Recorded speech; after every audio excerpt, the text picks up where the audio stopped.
une deuxième incisure, l'éminence iliopubienne, la surface pectinéale et l'épine du pubis.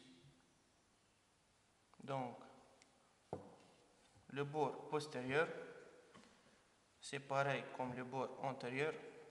On trouve de haut en bas l'épine iliaque postéro-supérieure, une petite incisure, l'épine iliaque postéro-inférieure, une grande incisure ischiatique, l'épine ischiatique, puis une petite incisure ischiatique, puis la tubérosité ischiatique qui donne insertion au muscle ischio-jambier, à savoir le biceps fémoral, le semi-tendineux et le semi-membraneux. Pour le bord supérieur, appelé aussi carotiliaque, il a la forme d'un S italique. Donc, on lui décrit trois zones.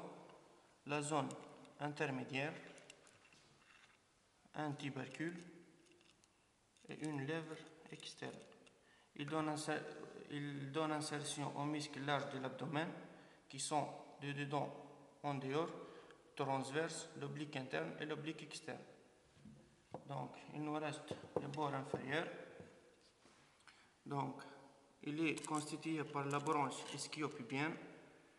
Il se termine en avant par une surface articulaire appelée la surface symphysaire et en arrière par la branche inférieure de l'ischium ou la tubérosité ischiatique.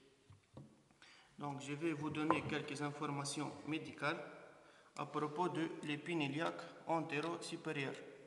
Elle est d'un grand intérêt médical.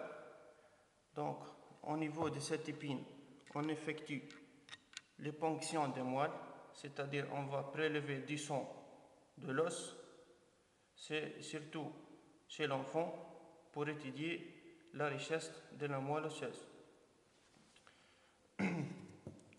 Pour l'articulation coxo-fémorale, comme vous avez remarqué, elle diffère un peu de l'articulation scapulo-humérale.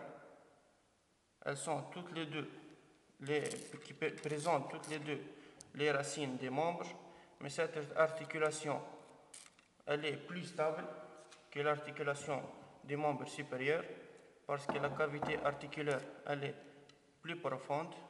Donc, l'articulation, elle sera plus stable.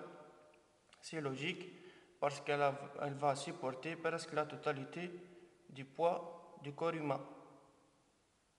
Donc, toute affection qui va toucher cette articulation va engager le pronostic fonctionnel du patient. Donc, plusieurs pathologies vont affecter cette articulation, que ce soit une infection, une arthrose, c'est-à-dire destruction du cartilage, ou toute autre pathologie.